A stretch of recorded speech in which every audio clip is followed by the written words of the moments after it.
إلى أرض الحرم بلغ السلام روضة فيها النبي المحترم بلغ العلا بكماله كشف الدجى بجماله حسنت جميع خصاله صلوا عليه وآله. أعوذ بالله من الشيطان الرجيم. بسم الله الرحمن الرحيم.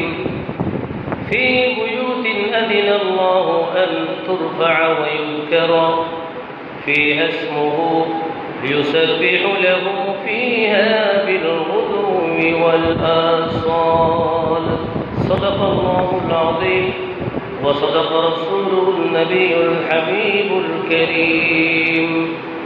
وقال النبي صلى الله عليه وسلم: عجلوا بالتوبة قبل الموت، وعجلوا بالصدقة قبل تحويل المال، وعجلوا بتزويج البنات قبل الفضيحة، وعجلوا بدفن الميت قبل الحدث، وعجلوا بالصلاة قبل الفوت، وعجلوا باستعداد الموت قبل نزول ملك الموت، وعجلوا بالأعمال الصالحة قبل الفناء العمر، وعجلوا برضاء الخصوم قبل الندامة، أو كما قال النبي صلى الله عليه وسلم. সম্মানিত মুসল্লিয়ানে কিরাম, মুরব্বিয়ানে ইযাম, ব্রাদারান ইসলাম, আসসালামু আলাইকুম ওয়া রাহমাতুল্লাহি তাআলা ওয়া বারাকাতুহু। ওয়া আলাইকুম আসসালাম ওয়া রাহমাতুল্লাহি ওয়া বারাকাতুহু। আলহামদুলিল্লাহ, আল্লাহ পাক রব্বুল আলামিনের শাহী দরবারে আমরা লাখো কোটি শুকর আদায় করতেছি যে মহান সুবহানাহু ওয়া তাআলা অত্যন্ত বড় মহান দয়াবান, যিনি আমাদেরকে সমস্ত দুনিয়াবী কাজকর্ম বাদ দিয়ে মাহে মুহররম মাস অর্থাৎ আরবি বছরের প্রথম মাস এর প্রথম জুমায় সর্বপ্রথম আল্লাহর পবিত্র করা হাজিরা দেওয়ার জন্য তৌফিক দান করেছেন। সকলে মহব্বতের সহিত শুকর আদায় করি আলহামদুলিল্লাহ। এবং লাখো কোটি দরুদ ও সালাম প্রেরণ করতেছি সেই মানবতার মুক্তির দিশারি সৈয়দুল আম্বিয়া জনাব মুহাম্মদুর রাসূলুল্লাহ সাল্লাল্লাহু আলাইহি ওয়াসাল্লামের শানে। আলহামদুলিল্লাহ, আরবি নববর্ষের প্রথম জুমা অর্থাৎ মুহররম মাসের প্রথম জুমা, এর মধ্যে কত সুন্দর একটি হাদিস আমরা পেয়েছি, যে হাদিসটা আমাদের জন্য খুবই প্রয়োজন। রাসূল পাক সাল্লাল্লাহু আলাইহি ওয়াসাল্লাম খুব সুন্দর কয়েকটি উপদেশ দিয়েছেন উম্মতের উদ্দেশ্যে, যেভাবে আমরা যদি চলি আল্লাহ পাক রব্বুল আলামিন এই দুনিয়ার নাজ ও নিয়ামত, পরকালের নাজ ও নিয়ামত, সব নিয়ামতগুলি আমাদের জন্য রাখবেন। সুবহানাল্লাহ। আল্লাহ পাক রব্বুল আলামিন এর মহাগ্রন্থ আল কোরআন থেকে ছোট্ট একটি আয়াত করিমা আমরা পেয়েছি আজকে, যেই আয়াতের মধ্যে আমার মালিক ঘোষণা করেছেন সকাল সন্ধ্যা যেন আমাদের মসজিদগুলো খোলা থাকে, অর্থাৎ নামাজ পড়া, মসজিদের মধ্যে এসেই নামাজ পড়া। আমরা অনেকে আছি বাড়িতে নামাজ পড়ার জন্য চেষ্টা করি, কিন্তু আমার মালিক বলেছেন তোমরা সকাল সন্ধ্যা আমার ঘরের মধ্যে গিয়ে আমার নামাজ পড়ো, আমার জন্য জিকির করো, তাহলিল করো, যত প্রকারের ইবাদত সমস্ত ইবাদতগুলি মসজিদের মধ্যে করো তোমরা, সমস্ত পুরুষদের উদ্দেশ্য করি এই কথাগুলো বলা হয়েছে। আল্লাহ পাক রব্বুল আলামিন বলেছেন ফি বুয়ুতিন আযিনাল্লাহু আন তুরফা ওয়া ইউযকারা ফিহা ইসমুহু يسبح له فيها بالغدو والآصال. سبحان الله. আল্লাহ পাক রব্বুল আলামিন বলেছেন ফি বুয়ুতিন আযিনাল্লাহ, ফি বুয়ুত, অর্থাৎ বুয়ুত শব্দের আবিধানিক অর্থ হচ্ছে ঘরসমূহ। বাইত এর অর্থ হচ্ছে একটি ঘর। বুয়ুতিন বহু বচন বলা হয়েছে।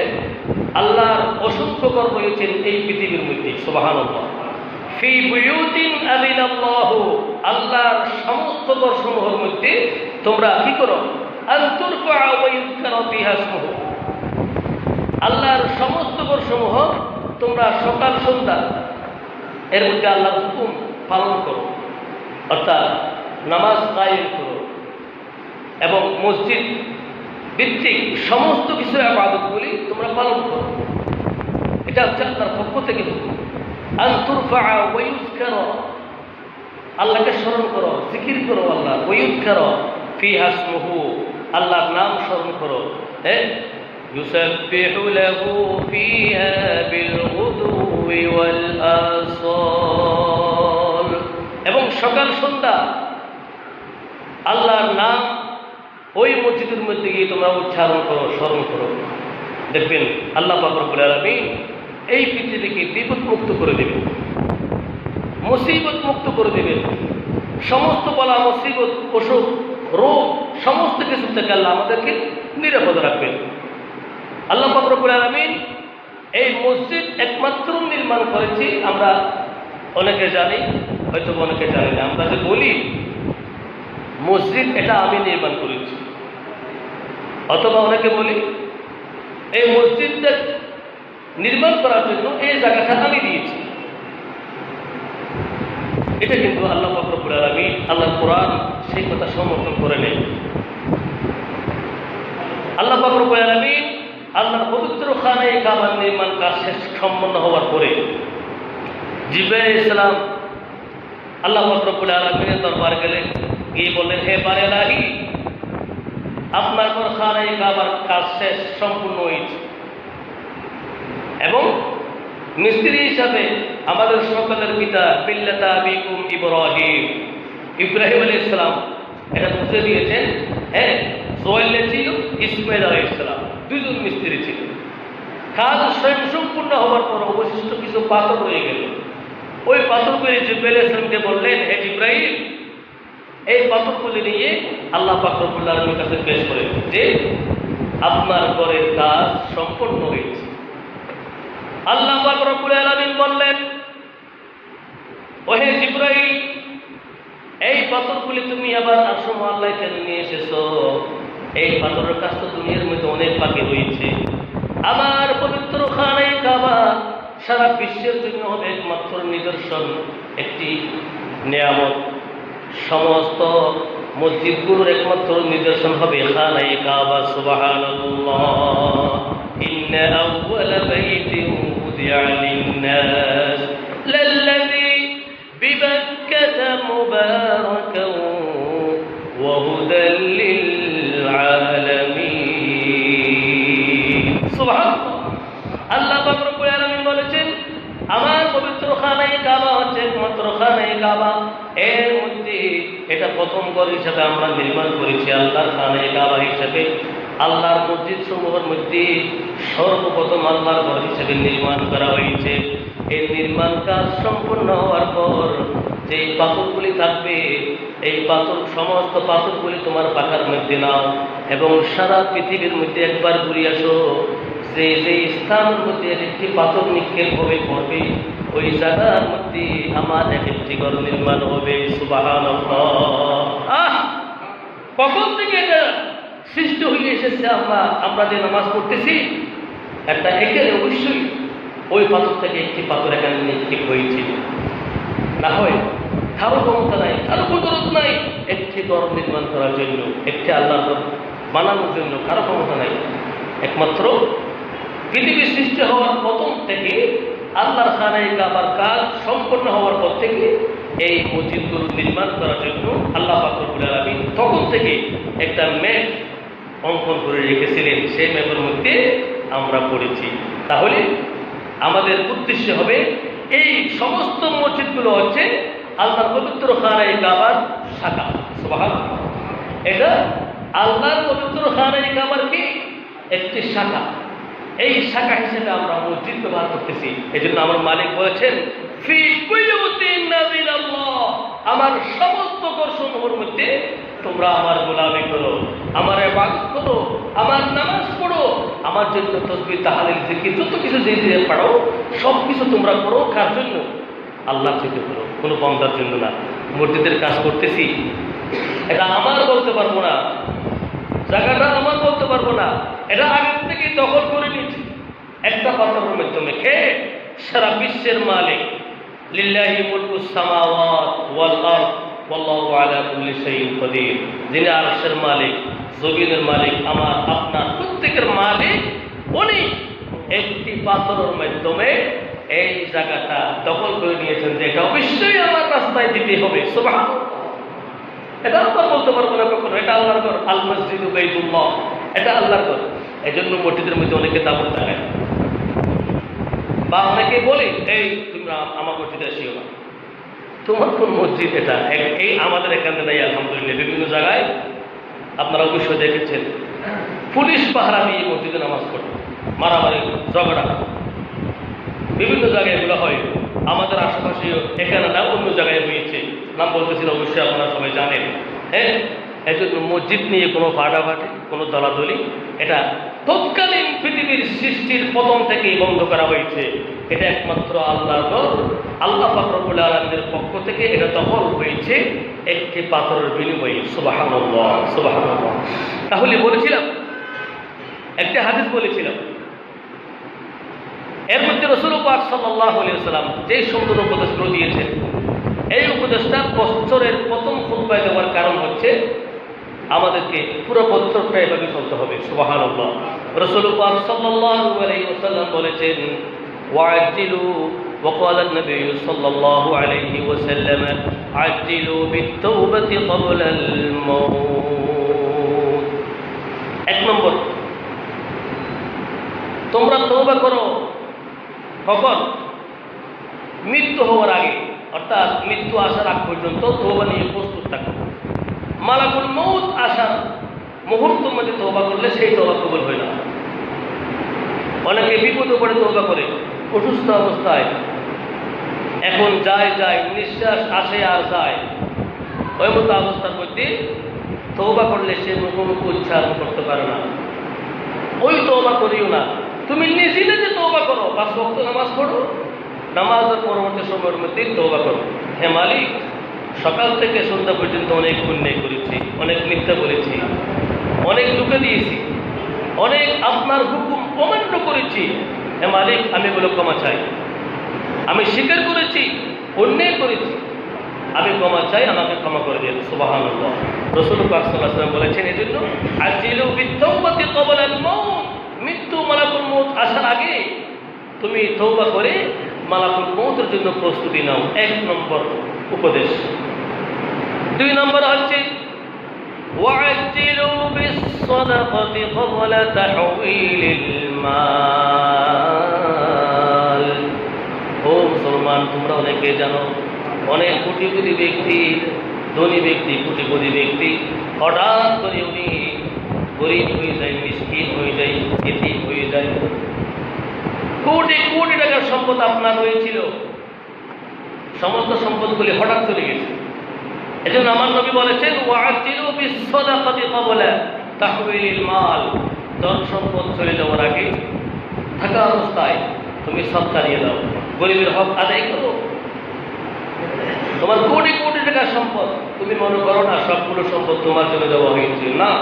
আমার নবী বলেছেন, সম্পদ যাকে দেন নাই, গরিবের হক ওনাকে না দিয়ে আপনাকে দিয়ে আপনাকে পরীক্ষা করেছেন, আপনার ঈমান পরীক্ষা করেছেন, আপনার আমল পরীক্ষা করেছেন। হ্যাঁ, এর মধ্যে অনেকে উত্তীর্ণ হয় বা অনেকে ফেল হয়। এজন্য রাসূল পাক সাল্লাল্লাহু আলাইহি ওয়াসাল্লাম বলেছেন, 2 নম্বর, ওয়াজিলু বিস-সাদাকাতি ক্বাবলা তাহওয়িলিল মাল, ধন সম্পদ চলে যাওয়ার আগে থাকা অবস্থায় ধন সম্পদের সদকা তুমি দিয়ে দাও। সুবহানাল্লাহ। 3 নম্বর হচ্ছে ওয়াজ্জিলু বিতাজওয়ীজিল বানাতি ক্বাবলাল ফাযীহা। 3 নম্বর হচ্ছে খুবই গুরুত্বপূর্ণ ইম্পর্টেন্ট কথা, ওয়াজ্জিলু বিতাজওয়ীজিল বানাত, কন্যা সন্তান ইজ্জত সম্মান থাকা অবস্থায়, আপনার সম্মান থাকা অবস্থায় ওনাকে উপযুক্ত একটি পাত্র দিয়ে বিবাহ সাথে ব্যবস্থা করেন। সুবহানাল্লাহ। আমরা তো এখন উপযুক্ত পাত্র বা পাত্রী খোঁজা অনেক কঠিন এবং বিবাহ করাও কঠিন, বিবাহ দেওয়াও কঠিন। শরীয়ত যিনি মানে ওনার জন্য সহজ। সুবহানাল্লাহ। অনেক ছেলে আছে বিবাহ করতে পারে না, যৌতুক ওনার অবশ্যই লাগবে। অনেক কন্যা সন্তান আছে অর্থের বিকেলে যৌতুক দেওয়ার মতো ক্ষমতা নাই, ওনার কাছে আমরা যৌতুক চেয়ে বসে থাকি। 1000 করে লাগবে, ফুল ফার্নিচার লাগবে, জামাইয়ের পোশাক বাবদ ওনাকে 1 লক্ষ টাকা দিতে হবে। আপনি কি দিবেন? আমার তো দেওয়ার মতো কিছু নেই। হলো কাজটা হলো, শরীয়ত সেটা বলে নাই। রাসূলুল্লাহ সাল্লাল্লাহু আলাইহি ওয়াসাল্লাম বলেছেন, তোমরা বিবাহ শাদী করো, বিবাহ শাদী করার পরে শ্বশুর বাড়ির থেকে কোনো কিছু চাইও না, যৌতুক চাইও না। আমাকে খাবার দিতে হবে, আমাকে এটা দিতে হবে, ওইটা দিতে হবে, কোনো কিছু চাওয়ার প্রয়োজন নাই। যদি তোমার সমর্থ থাকে বিবাহের পরের দিন তুমি ওলিমার ব্যবস্থা করো। قال رسول الله صلى الله عليه وسلم أولم بشاة أو بشاتين। সুবহানাল্লাহ। আমার নবীর সুন্নাত, বিবাহ করো সুন্নত মতে, খুরমা খাজুর দিয়ে বিবাহ করো। এরপর দিন তোমার ঘরের মধ্যে কন্যা সন্তান কে এনে আনন্দ উল্লাস করো। 1টি ছাগল অথবা অতিরিক্ত হলে 2টি ছাগল জবাই করে সবাইকে খাওয়াই দাও। সুবহানাল্লাহ। এখন তো দুটি বিশাল বিশাল গরু লাগবে, আর আমার সাথে যেতে হবে 200-300। এটা হলো রাসূলের নিষেধ। বেচারা একটি কলিজার টুকরা মা বাবার কাছে সবচেয়ে প্রিয় হচ্ছে কন্যা সন্তান। ছেলের সেও কন্যাদেরকে একটু বেশি ভালোবাসে। সমস্ত মা বাবার উদ্দেশ্য, আমারও কন্যাদেরকে একটু খুবই মায়া লাগে। এত মায়াদার একটি কলিজা আপনাকে দিয়ে দিচ্ছি, ওনার মনে কত বেদনা, কত কষ্ট, তো ওনাকে সান্ত্বনা দিবেন। আর ওনার কাছ থেকে আমরা চাই, এই আমাকে টিভি দেন না কেন, ফ্রিজ কেন দেন, যে ওটা নিয়ে আসে, যেন উনি আগের থেকে সেখানে খরচ দিয়েছে। খবরদার, শরীয়ত সমর্থন করা নাই, সম্পূর্ণ হারাম। এটা বন্ধ করতে হবে। রাসূলুল্লাহ সাল্লাল্লাহু আলাইহি ওয়াসাল্লাম 3 নম্বরে বলেছেন, ওয়াজিলু বিতাজওয়িজিল বানাত ক্বাবলা আল ফাতিহা। কন্যা সন্তান ইজ্জত সম্মান থাকার আগে থাকা অবস্থায় ওনাকে উপযুক্ত একটা বিবাহ সাথীর ব্যবস্থা করে দাও। আর পুরুষদেরকে তোমরা যৌতুক নিও না, নিজে ওনাকে উল্টো দিয়ে দেড় মাহার এত যে গুরুত্বপূর্ণ একটি বিষয় আমরা অনেকে জানি না। 10 লক্ষ টাকা আপনি দেড় দায়িত্ব করেছেন কন্যার বাবা হিসেবে। একটি ছেলেকে যদি আপনি বলেন আপনাকে মোহর দিতে হবে 15 লক্ষ টাকা, 30 লক্ষ টাকা অথবা 10 লক্ষ টাকা, সে দিতে পারবে? দেন মোহরের অর্থ বুঝে এটা পরিশোধ করতে হবে, দিয়ে দিতে হবে।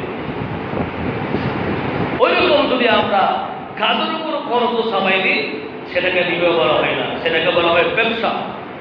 ওইটা করবেন না কখনো। শরীয়ত সম্মত মহর করবেন।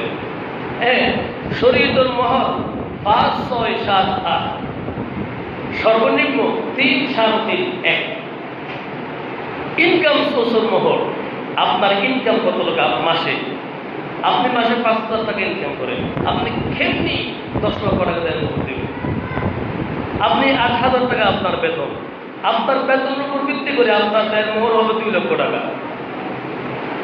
5,000 টাকা আপনার বেতন, আপনার বেতনের উপর নির্ভর করে আপনার দেন মোহর হবে 1 লক্ষ টাকা।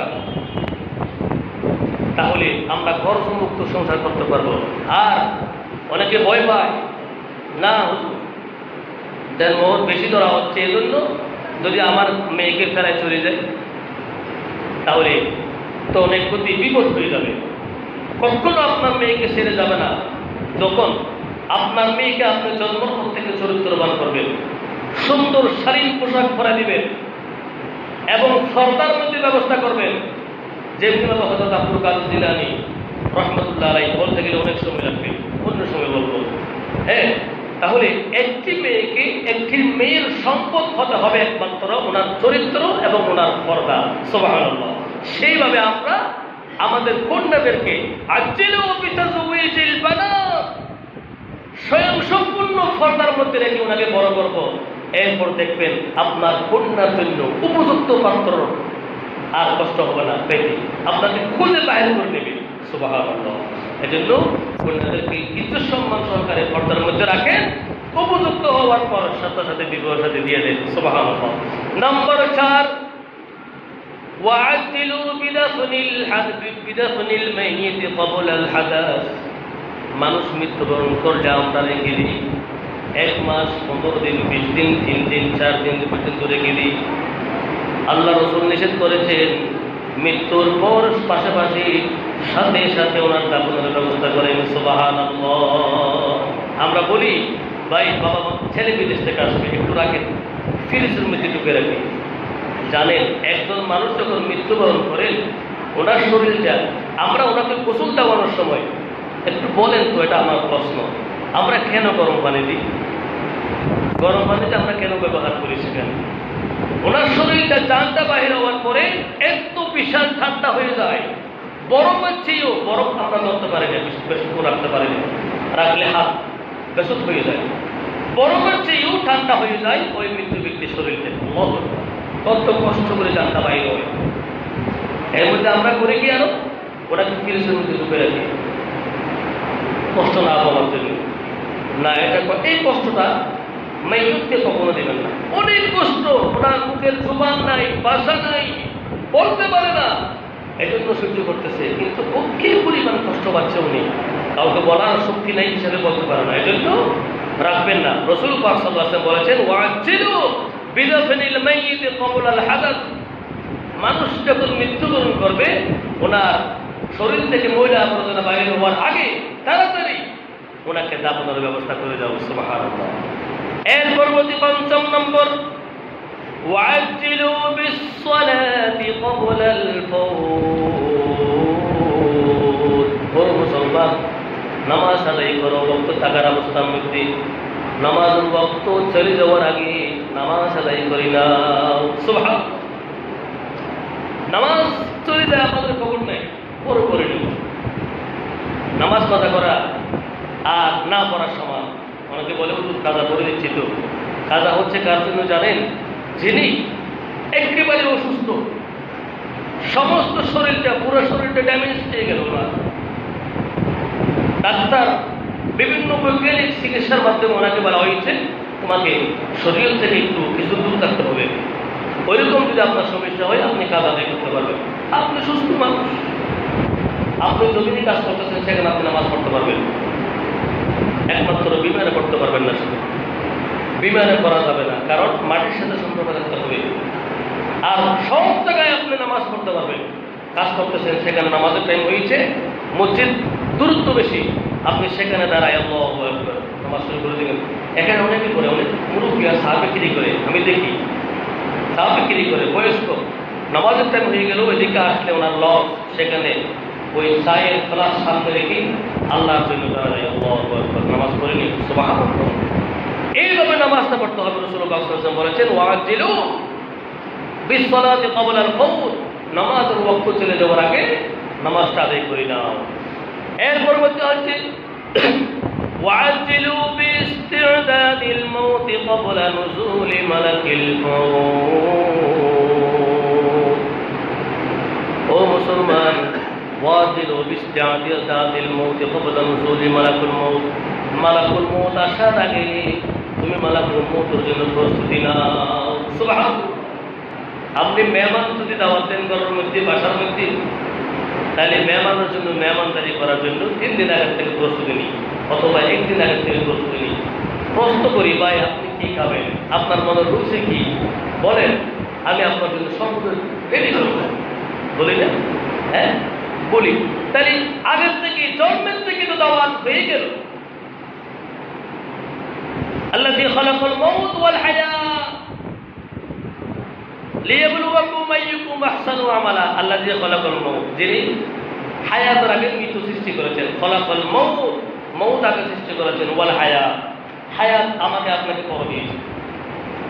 লিয়াবলুয়াকুম আইয়ুকুম আহসানু আমালা, এই বিশাল হায়াতের মধ্যে বান্দা তোমাকে সমস্ত ভালো কাজগুলো করতে হবে, নেক আমল করতে হবে, পুণ্য কাজ করতে হবে, ভালো কাজ করতে হবে। তাহলে তুমি একজন আল্লাহ খাস ঈমানদার মুত্তাকিন বিশ্বাসী বান্দা হতে পারবা। এজন্য রাসূল পাক সাল্লাল্লাহু আলাইহি ওয়াসাল্লাম বলেছেন, ওয়াআজিলু বিইস্তি'দাদিল মাউত ক্বাবলা নুজুলি মালাকুল মাউত।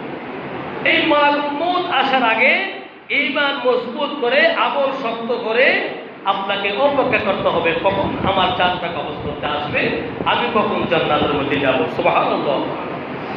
এর পরবর্তী হচ্ছে وعجلوا بالأعمال الصالحة قبل فناء العمر। ও মুসলমান, হায়াতের বাজেট থাকা অবস্থার মধ্যে পালন করতে হবে। জোয়ানকালের ইবাদত অনেক গুরুত্বপূর্ণ ইবাদত। জোয়ানকালে আল্লাহকে যদি আমরা একবার আল্লাহু আকবার বলে স্মরণ করি, আমার মালিক আমাদের জন্য 1 টাকার মধ্যে 100 বার সাক্ষাৎ করেন। সুবহানাল্লাহ। জোয়ানকালের ইবাদত, নামাজ, ইবাদত, জিকির, কোরআন তেলাওয়াত, সমস্ত কিছু ফজিলত, অসংখ্য ফজিলত। আর আমরা অনেকে আছি পুরো যৌবনটা নষ্ট করেছি, নামাজ পড়িনি। বৃদ্ধ অবস্থায় যখন সব খান থেকে আমাকে বরখাস্ত করা হয়েছে, আমাকে রিজেক্টেড করা হয়েছে, তখন মসজিদের মেঝে এসে রুকু সিজদা করতে পারেন, একটা চেয়ার নিয়ে বসে এখন এসে। তাই আমার ইবাদত ওইরকম হবে, আমলটা ওইরকম হবে। তাহলে আমাকে এই যৌবনকাল থেকে মৃত্যুর আগ পর্যন্ত আল্লাহর গোলামের থেকে আমরা কখনো দূরে থাকতে পারবো না। সুতরাং হয়তো অনেকে যারা বসছেন, অনেকে হয়তো মনে কষ্ট পাবেন না, কারণ ওরা অসুস্থ। অসুস্থ অজুহাত থাকলে কোনো সমস্যা নেই।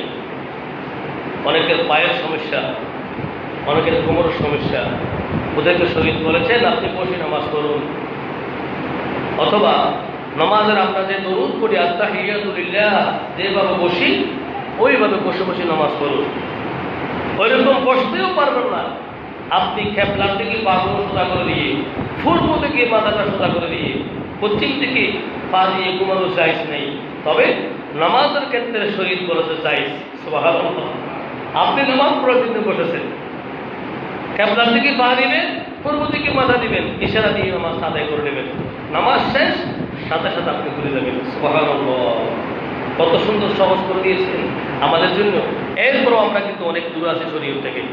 এর পরবর্তী বলছেন ওয়াজিলু বিযাইল খুসুমি ক্বাবলা আন-নাদামা। ও মুসলমান, প্রতিবেশীদের সাথে আমরা অনেক রাগারাগি করি। আপনার ভাই, আপনার প্রতিবেশী, আপনার আত্মীয়, আপনার বোন জামাই, অনেকে রাগারাগি করি। ওই রাগের মধ্যে আমরা রয়ে যাই মৃত্যুর আগ পর্যন্ত, একজন আরেকজনের সাথে কথা বলি না। অসুস্থ হলে খুশি হয়ে যায়, এবার বুঝুক বলে না অনেকে, এবার বুঝুক না। শরীয়ত তো সেটা বলে নেই। আপনাকে বলা হয়েছে, আমার নবী বলেছেন ওয়াজিলু বিযাইল খুসুমি ক্বাবলা আন-নাদামা। তোমার প্রতিবেশীর সাথে মিলেমিশে থাকো, সম্পর্ক ভালো রাখো। ওরা সুখে দুঃখে, সুখের সময় ভাই কেমন আছেন, দিনকাল কেমন কাটে, অসুস্থ যখন হবে তখনও যাবেন ভাই আপনার ওষুধ কেমন হয়েছে, শরীরটা সুস্থ আছে তো, কীভাবে চিকিৎসা নিচ্ছেন, তদবির কীভাবে নিচ্ছেন, একটু প্রশ্ন করবেন, জানবেন, সেটাও সোয়াব। সুবহানাল্লাহ। আমরা কিন্তু সেখান থেকে অনেক দূরে। এজন্য অনেক গুরুত্বপূর্ণ ব্যক্তি কথা বলেছি। এই আজকের হাদিসের মধ্যে যে কথাগুলো বলা হয়েছে সবগুলো আল্লাহ পাক রব্বুল আলামিন আমাদের সবাইকে আমল করার জন্য তৌফিক দান করুন। আমিন।